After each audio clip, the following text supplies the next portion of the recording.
and welcome to the Love Positivism podcast. I'm your host, Shireen, and I'm the creator of Love Positivism. I'm here to help you on your spiritual and healing journey. I am a certified yoga and meditation teacher, a student of Chinese medicine, a doula, a Reiki practitioner, and a passionate, highly sensitive person. I want to use my knowledge to channel information and messages for you to grow on all levels. Hi, and welcome to this week's episode. I'm so grateful that you're here, and thank you so much for all your feedback, your reviews, and I really appreciate hearing from you. So you can always connect with me on Instagram. And I'm so excited to share this week's episode because it's such an important topic. We're talking about yoga as healing, and especially healing eating disorders. I'm talking with a friend of mine, Amanda Holmström, who's a yoga teacher. She's been teaching classes all over the world and workshops, and she's also facilitating her own yoga teacher training, which she also talks about. And she's a Reiki master, a Theta practitioner, and a wellness developer. And she has truly served others on her journey. She has her own experience with eating disorder, and she helped herself through different tools, and one of them was yoga. So she really works with yoga as healing. And this can be on a physical, emotional, mental, and energetic level. So we talk about this and what eating disorders are and why they arise, as well as how self-love is an important component of healing. So I hope you enjoy this episode, and if you do, I really appreciate all the reviews and ratings that have been coming in. It really helps the podcast grow, and I always do a oracle card reading for those who have left the review. So I hope you enjoy this episode, and let me know what you think. Hi Amanda, welcome to the podcast. Hi, Shireen. Thank you so much for having me. I'm so grateful that you're here, and I want to ask you how you stay mindful and present. Okay, so the first thing that comes to mind is daily practice, which on the other hand, it looks different day to day. And I think that is something that actually does help me to stay mindful and present with daily check-ins, like what is it that I need today, and how does that shift day to day and season to season and all these things. So tuning in, checking in, and filling those needs with practice, but seeing how that differs. That's beautiful. Yeah. Thank you for sharing. And so we've known each other for a couple of years. We met in Thailand, and you were my teacher when I did my yoga teacher training. So that's beautiful memories. And I was so blessed and grateful to have you as my teacher. And I just love everything that you do. And I came to your retreat in Spain as well. You've just been traveling all over the world. So I want to actually start by maybe you letting the listeners know who you are and what you do. Yeah, thank you so much for those words, by the way. It's an honor from my side too. And so my name is Amanda, and I have been teaching yoga for quite some years now, since 2014. And when I got my certificate in yoga, I kind of started teaching straight away. And it's something that just changed my life in so many ways, teaching as well, but yoga and the practice. And I've been traveling quite a lot, teaching teachers, but also I love doing retreats, workshops, courses in different themes. And I'm just continuing to be inspired by really what I'm learning. So even though I often might introduce myself as a teacher, I'm also forever a student on this path and learn a lot. And right now in the moment, I'm in Costa Rica, and yeah, that's a couple of words. Thank you so much. And what got you into yoga?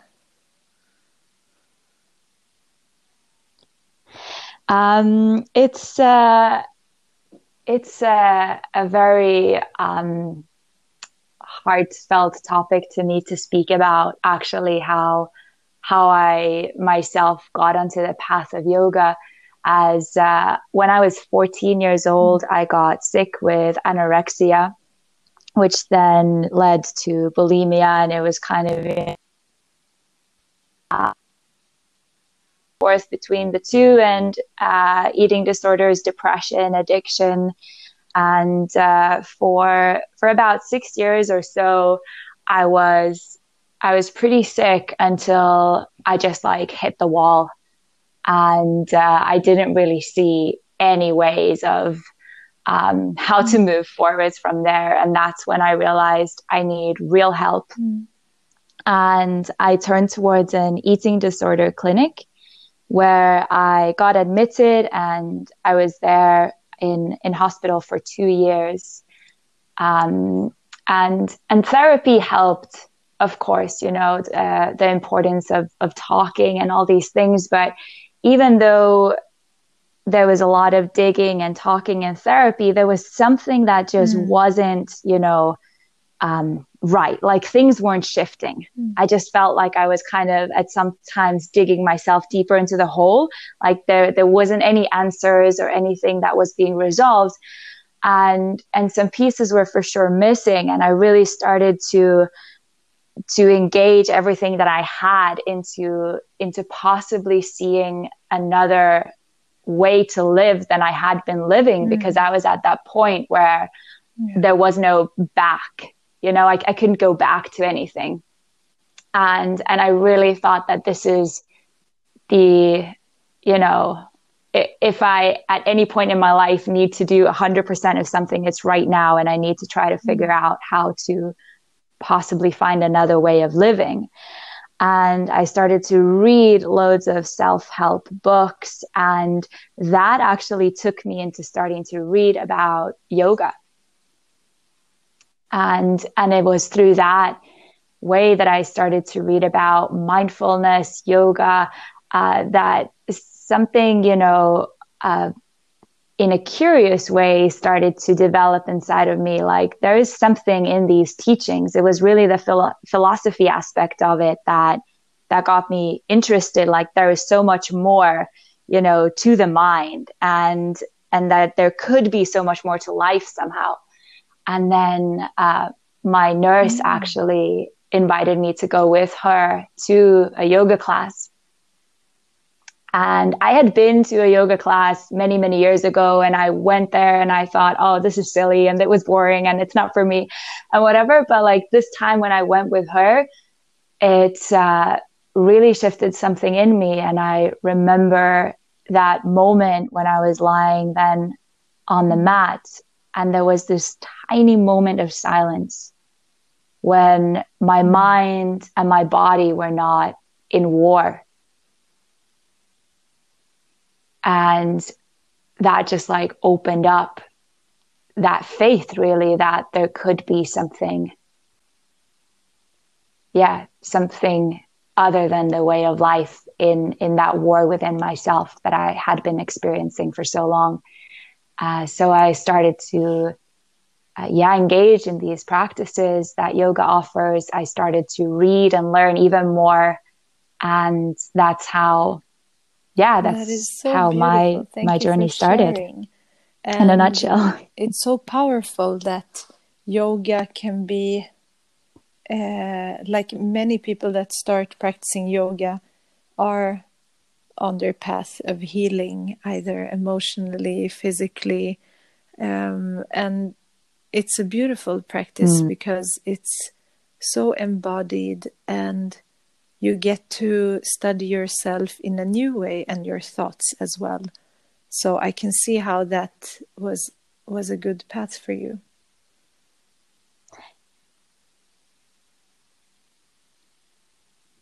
Yeah, absolutely. I agree on that. There is a reason why we come to the practice.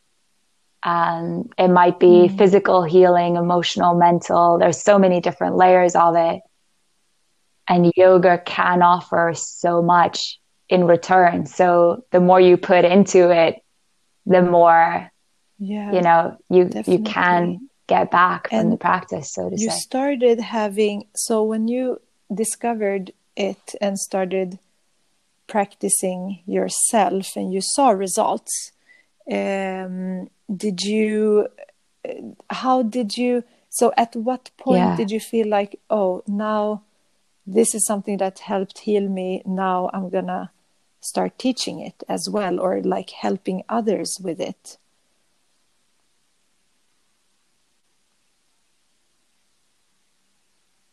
Yeah, I mean, I really started to notice that it was having many different benefits, so to say, or like that the things were starting to happen.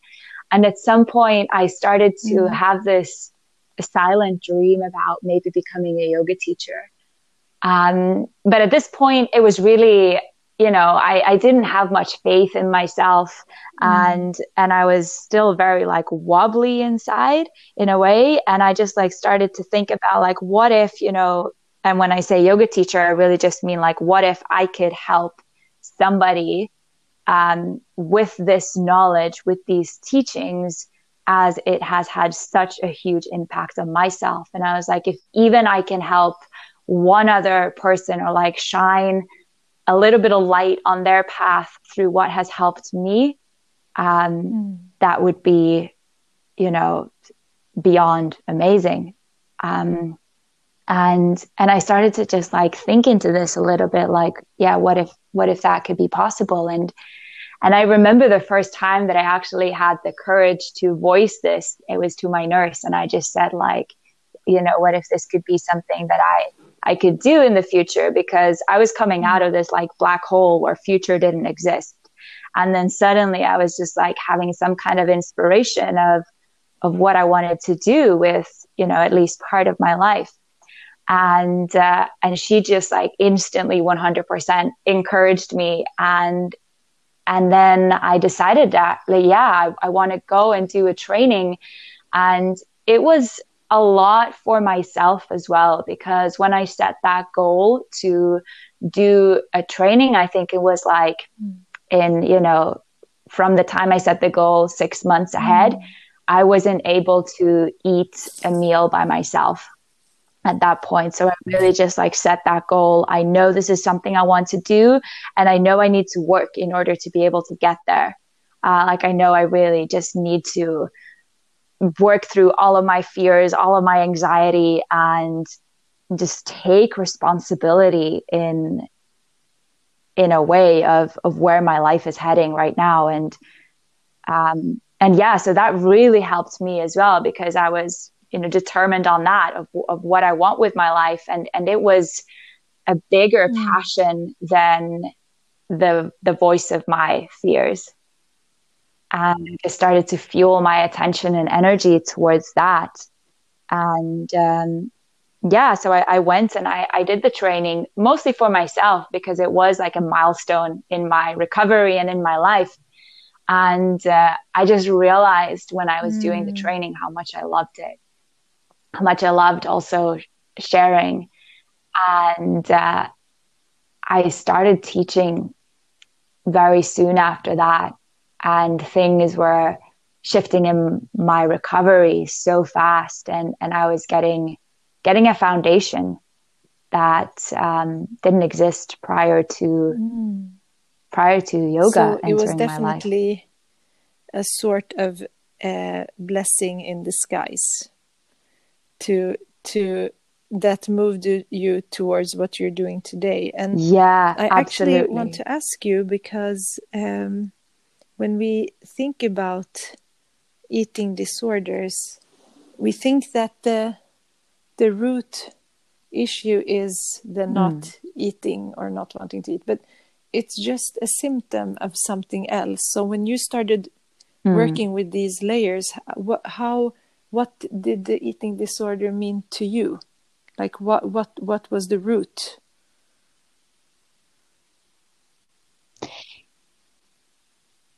Yeah. What you're saying is so valid, that we think that it's about eating, like we think that it's about not eating or about eating, or how we eat and how we relate to food. And that's really a surface level symptom of it.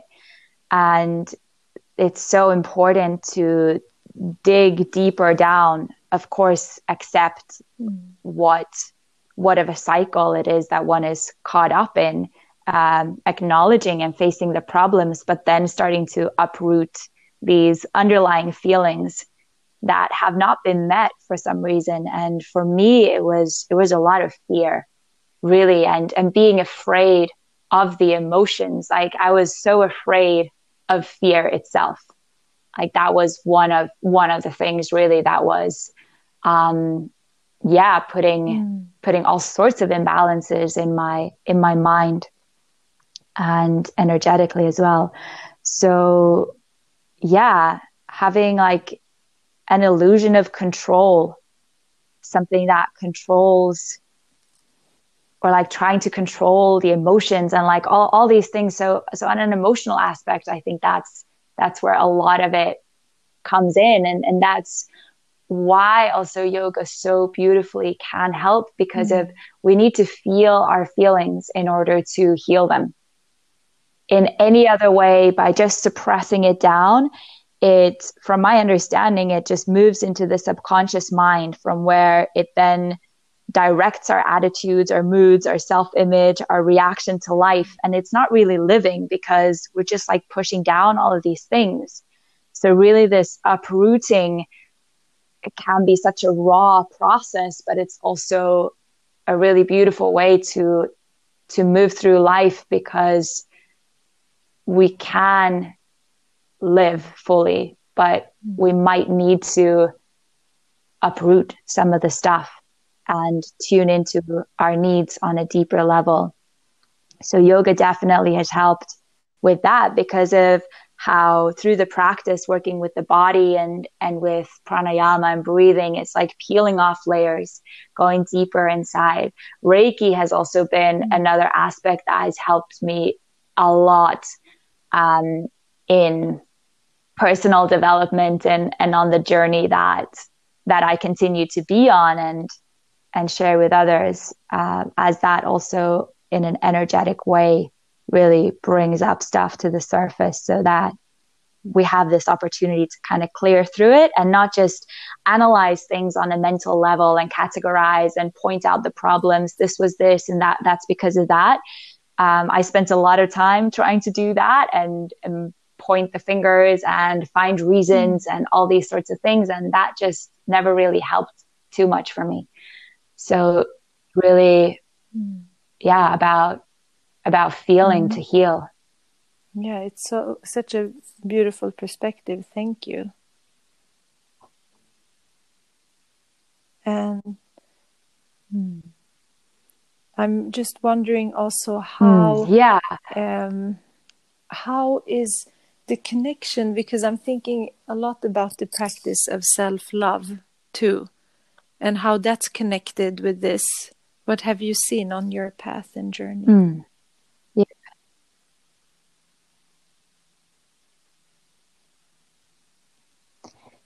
Yeah, for me, what I decided when I started to practice, or like have this, have a practice on a mat, I made this commitment to myself and a promise to myself that the eating disorder was not allowed on the mat. So from this root or foundation of yoga known as ahimsa, nonviolence, as that being such a big part of yoga, non-harm, which was, not how I was living my life or what I had been living my life by up until then. But I decided to just give this an honest chance, really. And that the eating disorder was not allowed on the mat. It wasn't allowed to interfere with my practice, that was my free zone. And that started to cultivate something that when I look back at it now, I can possibly see that it's seeds of self-love that were starting to be sown somehow and to sprout over time. And the things that were cultivated on the mat, like being able to take a step back, see that rising and falling of an emotion when it comes, not attaching so much to the stuff, not being hard on myself, not pushing myself. All these things started to have an effect as to what was happening also the other time of the day that I wasn't on my mat. So that's kind of how that self-love trickled out into the other aspects of life, being kinder towards oneself, as self-love really isn't something that exists, I think, when somebody is in a cycle of disordered eating. Yeah. I mean, it's there, but it's very, thank you for very sharing buried. that. And when you started working with others with the same type of experience that you had, did you see any, because sometimes we can walk our own path of healing, but then another person's path of healing is completely different. How have you experienced that on your journey as being a teacher and guiding others through that?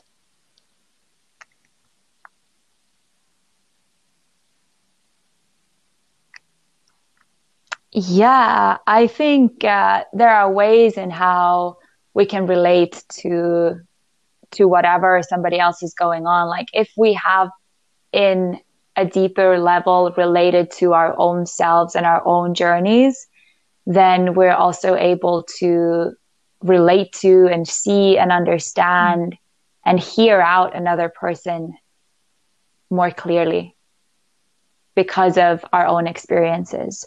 And what I've found within the yoga community and people who look to yoga is that there definitely is an element of quite a lot of eating disorders. And obviously it's not just in the community of people who practice yoga, but of course in general, that's sadly what we see in our culture and in our society.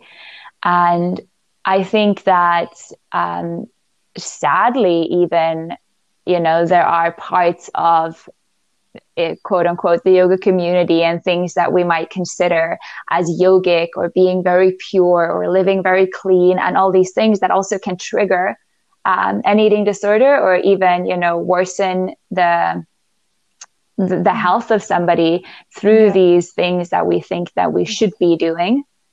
Does that make any sense? Yeah. So I think that, there's all sorts out there, and you just need to be able to feel into what is actually going to lead me in this direction or in that direction.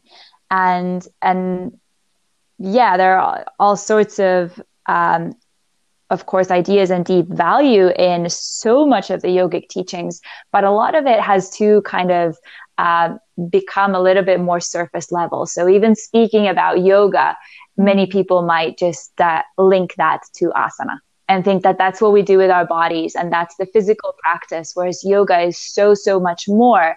And the same thing with Ayurveda, which is this sister science of yoga. When people think of that, we possibly just think of recipes and it's to do with food.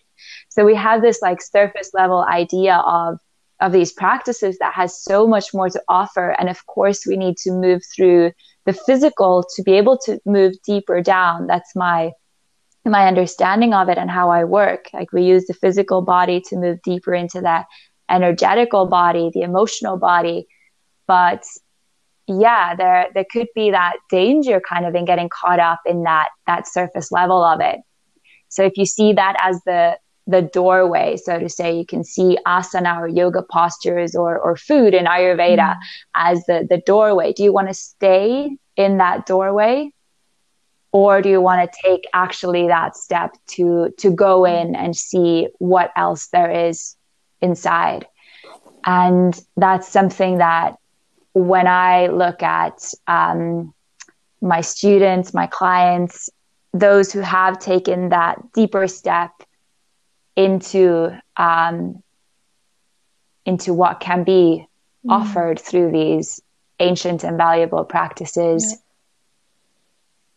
a lot of healing can happen. And I'm also thinking that most people associate eating disorder with one type of behavior, or this is someone that there's so many different. Maybe you can tap into that. Like, what have you worked with? There's so many different disorders or discomforts around the food and eating habits that we have that is not maybe totally relaxed and aligned with our body. Like, how can it look? Because I think a lot of people might have a certain type of relationship with it without realizing it and thinking, because society has built up a way, especially for women, how it should look when you're eating, what you should be eating. So it becomes normalized. And we think that, okay, this is how everyone does it. And we see it on social media and just in general. And it's, in truth, it's not something that serves our body. So maybe you can share your experience with that.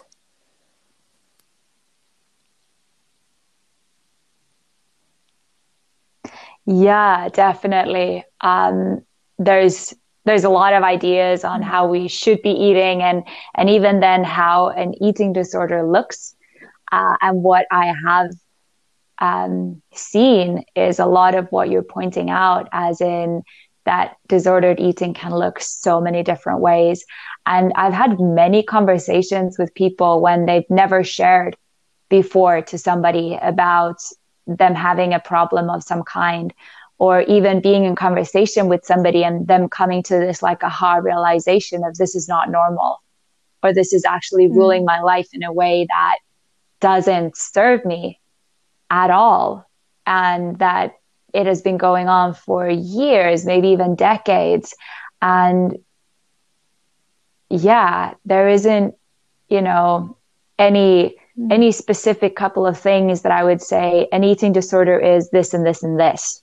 But like, if there is not freedom around food, or a relaxed, approach to food and living in life and oneself and one's body and all these things, then there is some kind of an element of that something might, need to be looked at inside, of where does this come from? And there's so much of society of how we're told to be, to look, to eat, to not eat, and all these things. And it's like, with these layers of what we're supposed to do, or what we think we're supposed to do and not do, and looking outside for these answers, we've kind of lost touch with what it is that we would really need. And even what our intuition is saying to us, we've numbed that down. And no matter if somebody has what might be, I don't want to use the word mild, but I can't think of anything better right now, like some lesser version of an eating disorder, or if it's more, extreme, as in that is 24/7 how you live your life, then there are definitely, from what I've seen, a lot can be worked with. It's not about working against the issues or the problems, but through that acceptance, starting to feel, having, that possibility to start to tap back into one's intuition, to move more freely and easily through life, connect with what is really important. And it can look so many different ways, having some kind of disordered thank you. eating. I'm thinking about just how important it is to do these things, as you said, listen to your intuition, listen to your body, becoming grounded in your body, not being in your head all the time, and with these thoughts and beliefs that are not your own, and or at least being with them and just realizing that they have just been placed there, and that's also on your path to realize that you're so much greater than that, and you can use your mind and thoughts in a positive way as well. I think that's very important. And for me, it's like all of these things are also help. This is the foundation of this is tapping into our divine feminine again, because the masculine, the wounded masculine has put these boundaries and rules and structures on top of us that are not ours, and it has suppressed the feminine essence, which is intuitive and receptive and nurturing, the nurturing of oneself and our body as a vessel of life. And I think that's really also a core thing, to see that when we've suppressed our our feminine, which is not a gender, but it's the yin in the yin and yang, it's then the deeper work becomes that as well, to recognize that and to honor that, and to realize that there needs to be a balance of both things. So, but I'm really interested also in, absolutely, because you're I want you to share about your programs and your teacher trainings, and because you have a huge foundation that you're working with, and just tell us more about that as well.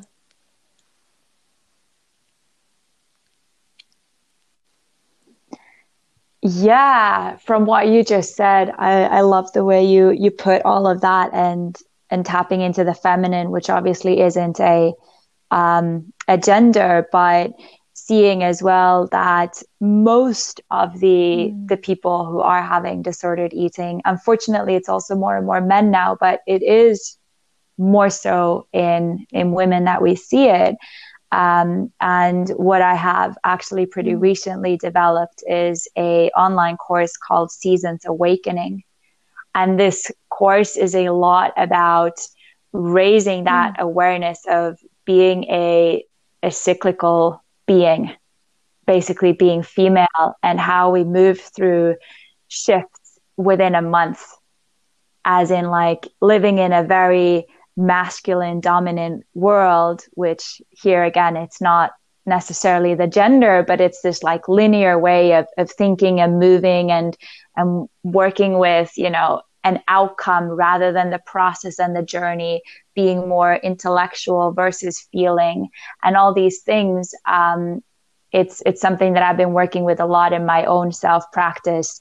It does relate to menstruation as well, this cycle, the moon cycle that we as women go through in a month.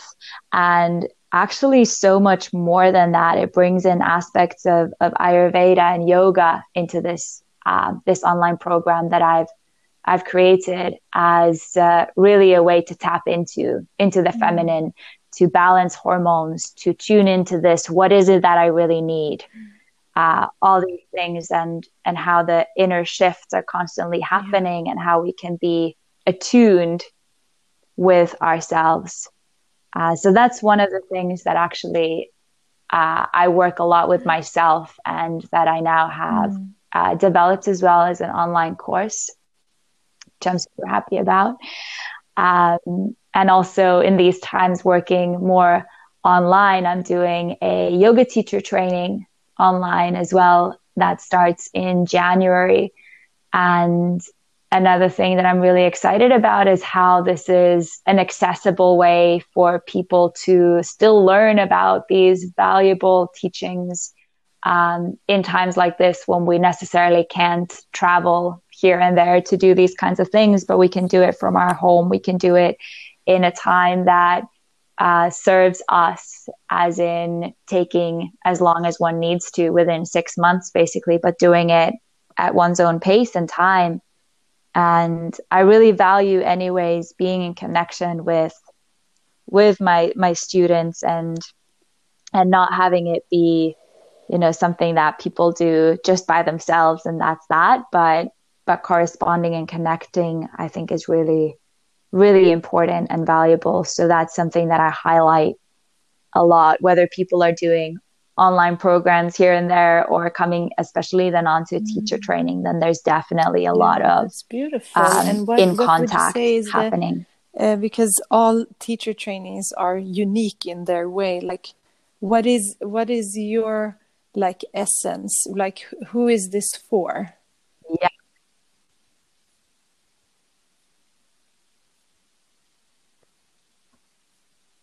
So this would be for somebody who is interested in moving deeper than asana, really. Of course, we see that as such a big part of practice, and there is a lot of emphasis still on the physical, as that's what we're working with. That's our vessel or our temple in this life. So there is an importance in understanding the physicality of it. But really, my aim is to dig deeper. I add a lot of knowledge of Ayurveda into this training, and also emphasize the aspects of self-healing, like how we can tune into our intuition, what it is that we really need, so that our practice is actually bringing us further towards where we want to go, further towards being in connection with our true selves, with our higher selves, so that we can show up as the best versions of ourselves, versus possibly practicing in a way that brings us more into imbalance. But actually, how do we become empowered on this path? And that's something that I underline a lot. So it's important for us ourselves to practice and embody the teachings in order to be able to share them from our hearts. And that's something that is something that I live by, and I want to teach by, practice by, share by. So embodying it, getting it, really getting it, not just mentally, but it becomes an imprint within you, so that you, from an authentic place, then can share it. And that's when it's organic. That's when it flows. So I want to really give people not just a certificate, but the confidence to take steps towards where they need to go, want to go in their lives, whether that is to become a yoga teacher, or whether it is on their path of self-healing somehow, or, for whatever reason that one might want to engage in such a process. That sounds so amazing. Thank you for sharing. Building confidence, being empowered on the way. And the beautiful work that you've done. I'm so grateful that you took your time today to share. I'm wondering if there's anything else you want to share before we close the call.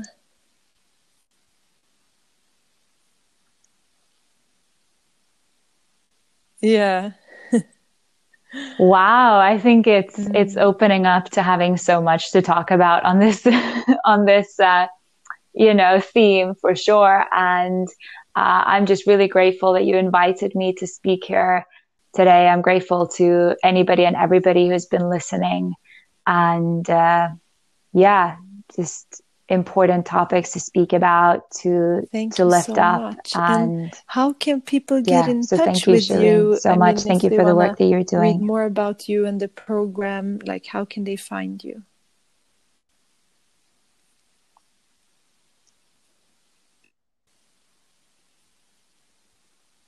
So I think the easiest way might be Instagram. You can find me there on Amanda's Yoga, and definitely reach out to me on Instagram. That's easy. Or you can also go to my website, which I have with my partner. We're a yoga school called Almacharya. Alma means soul in Spanish, and Charya means to follow in Sanskrit. So it basically means to follow your soul. Thank you so much for listening today. I hope this episode resonated with you.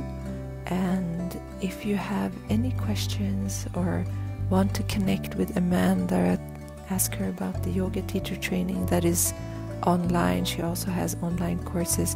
You can connect with her from the links in the show notes. I think her point of view is amazing when it comes to yoga. She's an amazing teacher. So I think you should check her out. And thank you so much for listening today. I really appreciate your presence. Let's take a deep breath in together, in through the nose. And exhale out through the mouth. And namaste.